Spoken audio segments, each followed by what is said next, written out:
بسم اللہ الرحمن الرحیم۔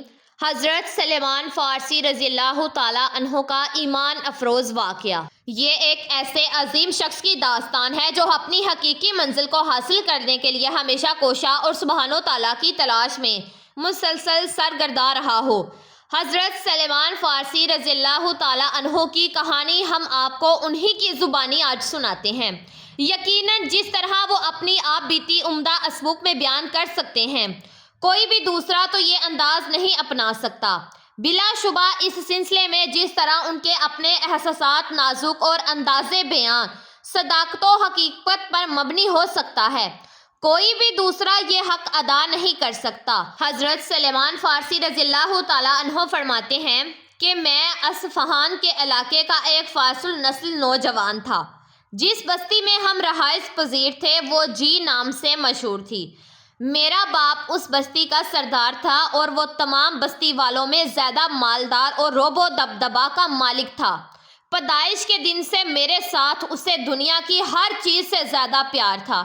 یوں یوں میری عمر بڑھتی گئی، اس کے مہر و محبت میں بھی اضافہ ہوتا گیا۔ مجھے گھر کی چار دیواری میں اس طرح سے پابند کر دیا گیا جس طرح دو شیزوں کو گھروں میں پابند کر دیا جاتا ہے۔ میں نے محبت کے اس قید خانہ میں مجوسیت کی تعلیم حاصل کرنا شروع کر دی، اس میں بہت زیادہ محنت کی اور اس میدان میں خاص مقام پیدا کر لیا۔ بالآخر مجھے اس آگ کا نگران بنا دیا گیا جس کی ہم پوجا کیا کرتے تھے۔ اسے لگاتار جلائے رکھنے کی ذمہ داری مجھ پر تھی۔ میں اسے دن رات ایک لمحے کے لیے بھی بجھنے نہ دیتا۔ میرا باپ بہت بڑا جاگیردار تھا۔ سالانہ وافر مقدار میں غلہ ہمارے گھر میں آتا۔ روزانہ اس جاگیر کی دیکھ بھال میرے والد کا معمول تھا۔ ایک دن وہ کسی ضروری کام میں مشغول ہو گئے اور مجھے حکم دے دیا کہ بیٹا میں آج کھیتوں میں نہیں جا سکوں گا، میری جگہ آپ جائیں اور کھیتوں کی نگرانی کریں۔ میں گھر سے تو اپنی جاگیر کی نگرانی کرنے کے لیے نکلا تھا، لیکن راستے میں ایک گرجا کے پاس گزرا جس میں عیسائی پوجا پاٹ میں مصروف تھے۔ مجھے ان کا طرز عبادت بہت زیادہ پسند آیا۔ مجھے ان دنوں عیسائیت یا دیگر ادیان کے متعلق کچھ علم نہیں تھا، اس لیے کہ میرا والد مجھے گھر سے کسی وقت بھی باہر ہی نہیں نکلنے دیتا تھا۔ اس روز جب میں نے گرجا کے اندر عیسائیوں کی اجتماعی آوازیں سنی تو میں بے اختیار اس کے اندر چلا گیا۔ جب میں نے غور سے انہیں دیکھا کہ وہ سب عبادت میں مصروف ہیں تو مجھے ان کی عبادت کا انداز بہت پسند آیا اور میں ان کے دین کی طرف راغب ہو گیا۔ میں نے اپنے دل میں کہا، خدا کی قسم، یہ دین تو اس سے کئی زیادہ بہتر ہے جو ہم نے اختیار کر رکھا ہے۔ باخدا میں غروب آفتاب تک وہیں رہا اور اس دن کھیتی باڑی کی نگرانی کے لیے نہ جا سکا۔ میں نے اہل کنیسہ سے دریافت کیا، اس دین کا مرکز کہاں ہے؟ انہوں نے مجھے بتایا کہ شام میں۔ جب رات ہوئی تو میں اپنے گھر واپس آیا۔ باپ نے مجھ سے پوچھا، آج دن بھر آپ نے کون سا کام سر انجام دیا؟ میں نے عرض، ابا جان، آج کھیتوں کی طرف جاتے ہوئے میرا کنیسہ کے پاس سے گزر ہوا۔ میں نے دیکھا کہ کچھ لوگ اندر عبادت میں مصروف ہیں۔ مجھے ان کی عبادت کا انداز بہت پسند آیا۔ شام تک میں انہی کے پاس ہی بیٹھا رہا۔ میرا باپ یہ باتیں سن کر بہت زیادہ گھبرا گیا اور اس نے اپنا دل پکڑ کر کہا کہ بیٹا، اس دین میں کوئی خیر و بھلائی نہیں ہے، تیرے آباء و اجداد کا دین اس سے کئی زیادہ بہتر ہے۔ میں نے کہا، ابا جان، ہرگز نہیں، خدا کی قسم، ان لوگوں کا دین ہمارے دین سے بہت بہتر ہے۔ میرا باپ میری جانب سے یہ جواب سن کر بہت زیادہ پریشان ہوا۔ اسے یہ اندیشہ لاحق ہو گیا کہ کہیں میں اپنے آبائی دین سے منحرف نہ ہو جاؤں۔ اس نے میرے گھر میں مجھے ہی قید کر دیا اور میرے پاؤں میں زنجیر ڈال دی۔ ایک دن مجھے موقع ملا تو میں نے گرجے میں یہ پیغام بھیجا، جب کوئی ملک شام کو جانے والا قافلہ آپ کے ہاں سے گزرے تو مجھے ضرور اطلاع کر دیں۔ تھوڑے ہی دنوں کے بعد ایک قافلہ وہاں پہنچا جو شام کی طرف جا رہا تھا۔ اہل کنیسہ نے مجھے فوراً اطلاع کر دی۔ میں نے پورے زور سے جھٹکا دیا، زنجیر ٹوٹ کر دور جا گری اور میں چھپکے سے باہر نکل آیا اور قافلے کے ساتھ ہو لیا۔ چند دنوں کے بعد ہم شام پہنچ گئے۔ وہاں میں نے دریافت کیا، اس ملک میں سب سے اعلیٰ مذہبی شخصیت کون ہے؟ لوگوں نے مجھے بتایا کہ چرچ کا نگران اعلیٰ پوپ۔ میں اس کی خدمت میں حاضر ہوا اور عرض کی، مجھے عیسائیت میں بہت دلچسپی ہے۔ میری دلی تمنا یہ ہے کہ میں آپ کے پاس رہوں، عیسائی مذہب کی تعلیم حاصل کروں اور آپ کی رہنمائی میں ہی عبادت کروں۔ میری باتیں سن کر اس نے مجھے اپنے پاس رہنے کی اجازت تو دے دی۔ میں نے جی بھر کر اس کی خدمت کی، لیکن تھوڑے ہی عرصے کے بعد مجھے یہ معلوم ہو گیا کہ یہ آدمی بالکل اچھا نہیں ہے۔ یہ اپنے پیروکاروں کو صدقہ خیرات کرنے کا حکم دیتا ہے، اور جب اپنے مال و متاع لے کر اس کی خدمت میں حاضر ہوتے تاکہ اس کے ذریعے صدقہ و خیرات کیا جائے تو یہ سب مال خود ہڑپ کر جاتا ہے، فقراء و مساکین کو اس میں سے کچھ بھی نہیں دیتا۔ اس طرح اس نے 7 مٹکے سونے اور چاندی سے بھر لیے۔ جب میں نے اس کی یہ حرکات دیکھی تو مجھے وہ شخص بہت برا لگا اور مجھے بہت غصہ آیا، لیکن چند ہی دنوں کے بعد موت نے اسے آ لیا۔ عیسائی پیروکار جب اسے دفن کرنے لگے تو میں نے ان سے کہا، تمہارا مذہبی سردار کوئی اچھا آدمی نہیں تھا، یہ تمہیں تو صدقہ و خیرات کا حکم دیتا، اور جب اس کی ترغیب دلانے پر تم اپنا مال اس کے پاس جمع کراتے تاکہ یہ اپنے ہاتھ سے غربا و مساکین میں تقسیم کر دے، تو یہ سارے کا سارا مال خود ہڑپ کر جاتا اور اس میں سے ایک پائی بھی کسی مسکین کو نہ دیتا۔ انہوں نے مجھ سے کہا کہ آپ کے پاس کیا دلیل ہے؟ میں نے کہا، تمہیں اس کا خزانہ بتا دیتا ہوں۔ انہوں نے کہا کہ ہاں ضرور بتائیے۔ میں نے انہیں وہ خفیہ جگہ بتائی جہاں اس نے مال دبا رکھا تھا۔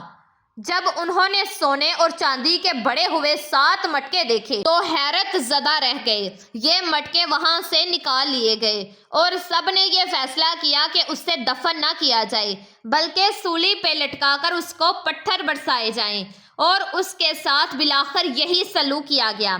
چند ہی دن گزرنے کے بعد لوگوں نے ایک دوسرے شخص کو اپنا مذہبی رہنما منتخب کر لیا۔ میں نے اس کی خدمت شروع کر دی اور اس سے تعلیم حاصل کرنے لگا۔ میں نے دیکھا کہ یہ شخص تو بہت بڑا زاہد، آخرت کا متمنی اور دن رات عبادت میں مصروف رہنے والا ہے۔ اس کے یہ اوصاف دیکھ کر مجھے اس سے بے انتہا عقیدت و محبت ہو گئی۔ میں اس کی خدمت میں بہت عرصہ تک رہا۔ جب اس کی موت کا وقت قریب آیا تو میں بہت زیادہ افسردہ ہوا۔ روتے ہوئے اس کی خدمت میں عرض کی، حضرت میں اب کہاں جاؤں؟ میرے لیے کیا حکم ہے؟ میں کس سے تعلیم حاصل کروں؟ اس نے لڑکھڑاتی ہوئی زبان سے کہا کہ بیٹا، موصل میں ایک شخص رہتا ہے جو ہمارے مشن پر قائم ہے، تم اس کے پاس چلے جانا۔ جب میرا یہ مذہبی رہنما فوت ہو گیا تو میں تجہیز و تدوین سے فارغ ہو کر سیدھا موصل روانہ ہو گیا اور اسی شخص سے ملاقات کی جس کے متعلق مجھے بتایا گیا تھا۔ میں نے اپنا تعارف کرانے کے بعد عرض کی کہ مجھے فلاں پادری نے مرنے سے پہلے یہ وصیت کی تھی کہ میں آپ کی خدمت عالیہ میں حاضر ہو کر مذہبی تعلیم حاصل کروں۔ انہوں نے آپ کے متعلق مجھے یہ بھی بتایا ہے کہ آپ ان کے مشن پر قائم ہیں۔ وہ میری باتوں سے متاثر ہوا اور اپنے پاس مجھے رہنے کی اس نے مجھے اجازت دے دی۔ میں نے اس پادری کو بھی بہت بہتر پایا۔ یہ بھی پہلے مذہبی رہنما کی طرح زاہد، عابد، متقی اور خدا ترس انسان تھا، لیکن تھوڑے ہی عرصے کے بعد اس کا آخری وقت بھی آ پہنچا۔ میں پھر سے بہت زیادہ افسردہ ہو کر کپ کپاتے ہوئے ہونٹوں سے عرض کی کہ حضرت، آپ جانتے ہیں کہ میں کس تلاش سے گھر سے نکلا ہوں، کیوں میں نے ناز و نام کی زندگی کو خیر باد کہا ہے، کیوں میں نے پھولوں کی سیج چھوڑ کر خاردار وادی میں قدم رکھا ہے۔ حضور، اب میرے لیے کیا حکم؟ میں کدھر جاؤں گا؟ کہاں کا رخ کروں؟ کسی اپنا رہنما بناؤں؟ کس سے یہ مذہبی تعلیم حاصل کروں؟ اس نے میری معصومانہ حالت کو دیکھ کر کپ کپاتے ہونٹوں اور لڑکھڑاتی ہوئی زبان سے ارشاد فرمایا، بیٹا، نصیبن نامی بستی میں فلاں شخص کے پاس چلے جاؤ، وہ ہمارے مشن پر قائم ہے، اس سے میرا سلام کہنا اور اسے بتانا کہ میں نے تمہیں اس کے پاس بھیجا ہے۔ جب اسے بھی لحد میں اتار دیا گیا تو میں سیدھا اس مذہبی رہنما کے پاس پہنچ گیا جو بستی میں ہی رہتا تھا۔ میں نے اپنا تعارف کرانے کے بعد اپنے سابقہ مذہبی رہنما کا سلام پیش کیا اور انہیں پیغام بھی دیا کہ انہوں نے مجھے آپ کی خدمت میں بھیجا ہے۔ میں مذہبی تعلیم حاصل کرنے کا متمنی ہوں اور کامل استاد کی تلاش میں آپ کے پاس پہنچا ہوں۔ اس نے میری باتیں بہت غور سے سنی اور بڑی مسرت کا اظہار فرمایا اور حصول علم کے لیے اپنے پاس رہنے کی بھی خوشی خوشی اجازت دے دی۔ یہ بھی پہلے دونوں کی طرح بڑا زاہد، عابد، متقی اور خدا ترس انسان تھا، لیکن خدا کا کرنا کچھ ایسا ہوا کہ اس سے بھی اجل نے زیادہ مہلت نہ دی۔ جب اس کی موت کا وقت قریب آیا تو میں نے افسردگی کے عالم میں ان کے سرہانے بیٹھ کر عرض کی، حضرت آپ میری تمنا کو جانتے ہیں، اب میرے لیے کیا حکم ہے؟ اپنے درد کا حال کسے سناؤں، کسے اپنا رہنما بناؤں؟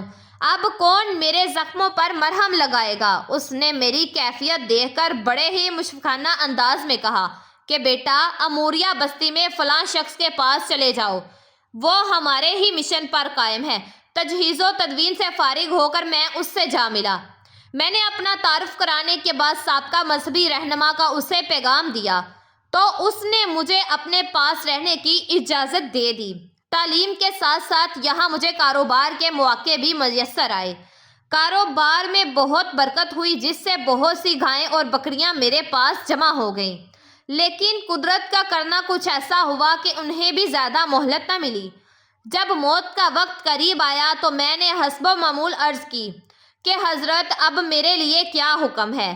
اس نے مجھے یہ بات بتائی کہ کہنے لگا کہ اللہ کی قسم، روئے زمین پہ اب کوئی ایسا شخص باقی نہیں رہا جو ہمارے مشن پر قائم ہو، لیکن سرزمین عرب میں ایک نبی مبعوث ہونے والا ہے جو دین ابراہیمی لے کر آئے گا، اور پھر وہ اپنے وطن سے ایک ایسے علاقے کی طرف ہجرت کرے گا جہاں سیاہ خشک پتھروں کے درمیان کھجوروں کے باغات ہوں گے۔ اس کی چند ایک واضح نشانیاں بھی ہوں گی، وہ ہدیہ تو کھا لے گا لیکن صدقہ کی چیز کبھی نہیں کھائے گا، اور اس کے کندھوں کے درمیان مہر نبوت ہوگی۔ اگر آپ وہاں جانے کی استطاعت رکھتے ہیں تو میری نصیحت یہی ہے کہ ضرور جائیں اور ان سے ضرور ملیں۔ اس مذہبی رہنما کی وفات کے بعد میں بہت عرصہ تک اموریہ بستی میں رہا۔ ایک مرتبہ قبیلہ بنو کلب کے عرب تاجر یہاں سے گزرے۔ میں نے ان سے کہا کہ اگر تم مجھے بھی اپنے ساتھ لے جاؤ تو میں اس کے عوض یہ سب گائیں اور بکریاں تمہیں دے دوں گا۔ انہوں نے کہا کہ ہمیں یہ سودا بالکل منظور ہے۔ میں نے سارا مال ان کے حوالے کر دیا اور انہوں نے مجھے اپنے ساتھ سوار کر لیا۔ جب ہم وادی القرا میں پہنچے تو انہوں نے میرے ساتھ بہت بڑا دھوکہ کیا اور مجھے ایک یہودی کے ہاتھ فروخت کر دیا۔ مجھے مجبوراً اس کی غلامی میں رہنا پڑا، لیکن کچھ عرصے کے بعد بنو کنیزہ میں سے اس کا چچا زاد بھائی ملنے کے لیے آیا اور اس نے مجھے خرید لیا اور اپنے ساتھ یثرب لے گیا۔ وہاں میں نے کھجوروں کے وہ باغات دیکھے جو اموریہ کے پادری نے مجھے بتائے تھے۔ میں نے تبھی سوچ لیا کہ یہی میری آخری منزل ہے۔ میں یہاں غلامی کے دن گزارنے لگا، دن بھر ان کا کام کرتا اور زندہ رہنے کے لیے معمولی سا 2 وقت کا کھانا مل جاتا۔ یوں ہی میری زندگی کے دن گزرنے لگے۔ ان دنوں نبی اکرم صلی اللہ علیہ وسلم مکہ معظمہ میں اپنی قوم کو دین اسلام کی دعوت دینے میں مصروف تھے، لیکن میں غلامی کی وجہ سے آپ صلی اللہ علیہ وسلم کے متعلق زیادہ معلومات حاصل نہ کر سکا۔ تھوڑے ہی عرصے کے بعد رسول صلی اللہ علیہ وسلم ہجرت کر کے یثرب پہنچ گئے۔ میں اس وقت کھجور کی چوٹی پر کام میں مصروف تھا۔ میرا آقا نیچے کھجور کے درخت کے پاس بیٹھا ہوا تھا۔ اس کا چچا زاد بھائی دوڑتا ہوا آیا، سانس پھولا ہوا تھا، گھبراہٹ کے عالم میں کہنے لگا کہ خدا بنو قیلہ اوس و خزرج کو تباہ کرے، اور وہ آج قبا میں اس شخص کے استقبال کے لیے جا رہے ہیں جو مکہ سے ہجرت کر کے آ رہا ہے اور اس کا دعویٰ ہے کہ میں نبی ہوں۔ جب میں نے کھجور کی چونٹی پہ اس کی یہ بات سنی تو میرے بدن میں کپ کپی طاری ہو گئی۔ مجھے خطرہ لاحق ہوا کہ کہیں میں نیچے ہی نہ گر جاؤں۔ میں جلدی سے نیچے اترا اور بے خودی میں آنے والے شخص سے کہا کہ خدا کے لیے آپ مجھے دوبارہ بتائیے کیا خبر ہے۔ میری یہ حالت دیکھ کر میرے آقا کو بہت زیادہ غصہ آیا اور اس نے مجھے تابڑتوڑ مکے رسید کرنے شروع کر دیے اور بڑبڑایا کہ تجھے اس سے کیا، چل تو اپنا کام کر۔ جب شام کا وقت ہوا تو میں نے کھجوروں کا تھیلا بغل میں لیا اور تلاش کرتے کرتے وہاں تک پہنچ گیا جہاں رسول اکرم صلی اللہ وآلہ وسلم کا جلوہ افروز ہوتے تھے۔ میں آپ صلی اللہ وآلہ وسلم کی خدمت میں حاضر ہوا اور عرض کی، مجھے یہ پتہ چلا ہے کہ آپ صلی اللہ وآلہ وسلم ایک صالح اور خدا ترس انسان ہیں، اور آپ صلی اللہ وآلہ وسلم کے ہمراہ کچھ مسافر ساتھی بھی ہیں۔ یہ میرے پاس صدقہ کی کچھ کھجوریں ہیں، میں آپ صلی اللہ وآلہ وسلم کی خدمت میں پیش کرنے کے لیے حاضر ہوا ہوں۔ آپ صلی اللہ وآلہ وسلم نے وہ کھجوریں لی اور اپنے ساتھیوں سے ارشاد فرمایا کہ یہ کھجوریں کھا لو، اور اپنا ہاتھ روک لیا۔ آپ صلی اللہ وآلہ وسلم نے اس میں سے کوئی بھی کھجور نہ کھائی۔ میں نے اپنے دل میں کہا کہ یہ ایک نشانی تو پوری ہوئی۔ میں پھر واپس آ گیا، دوسرے دن اور کھجوریں لی اور آپ صلی اللہ وآلہ وسلم کے پاس حاضر ہو گیا اور عرض کی، چونکہ آپ صلی اللہ وآلہ وسلم صدقہ نہیں کھاتے، اسی لیے یہ بطور تحفہ کچھ کھجوریں آپ صلی اللہ وآلہ وسلم کی خدمت میں پیش کرتا ہوں۔ آپ صلی اللہ وآلہ وسلم نے تحفہ قبول کیا، خود بھی یہ کھجوریں کھائیں اور اپنے صحابہ اکرام رضی اللہ تعالیٰ عنہ کو بھی کھلائیں۔ میں نے دل میں یہ سوچا کہ یہ دوسری نشانی بھی پوری ہوئی۔ پھر میں تیسری مرتبہ رسول اقدس صلی اللہ وآلہ وسلم کی خدمت میں حاضر ہوا۔ اس دفعہ آپ صلی اللہ وآلہ وسلم جنت البقیع میں اپنے ایک صحابی کی تدفین کے سلسلے میں تشریف فرما تھے۔ اس وقت آپ صلی اللہ وآلہ وسلم نے 2 چادریں زیب تن کی ہوئی تھی۔ میں نے سلام پیش کیا۔ میں آپ صلی اللہ وآلہ وسلم کی مہر نبوت دیکھنے کی کوشش میں تھا جو اموریہ کے پادری نے مجھے بتائی تھی۔ نبی رحمت صلی اللہ وآلہ وسلم نے جب مجھے دیکھا تو آپ بھانپ گئے کہ میں کیا چاہتا ہوں۔ آپ صلی اللہ وآلہ وسلم نے اپنی چادر مبارک کندھوں سے نیچے سرکا دی۔ میں نے مہر نبوت دیکھی تو پہچان گیا۔ میں اسے چومنے کے لیے جھکا اور زار و خطار رونا شروع کر دیا۔ رسول صلی اللہ وآلہ وسلم نے جب میری یہ حالت دیکھی تو شفقت سے مجھے تھپکی دی اور اپنے پاس بٹھا کر فرمایا کہ کیا بات ہے، کیوں روتے ہو؟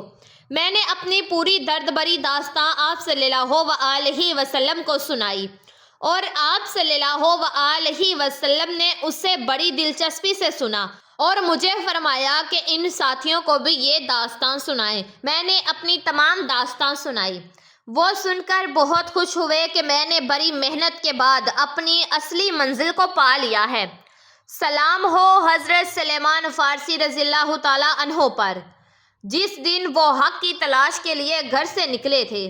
سلام ہو حضرت سلمان فارسی رضی اللہ تعالیٰ عنہ پر، جس دن انہوں نے حق کو پہچان لیا اور پھر پختہ یقین کے ساتھ ایمان لے آئے۔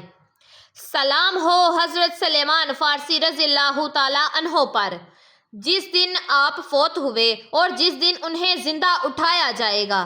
پیارے دوستو، امید کرتی ہوں کہ یہ ویڈیو آپ لوگوں کو ضرور پسند آئے گی۔ اس کو آگے شیئر لازمی کیجیے گا، اور اگر آپ نمرا وائس چینل پر نئے ہیں تو چینل کو لازمی سبسکرائب کر دیجیے گا اور بیل آئیکن کے بٹن کو پریس کر دیجیے گا۔ جزاک اللہ۔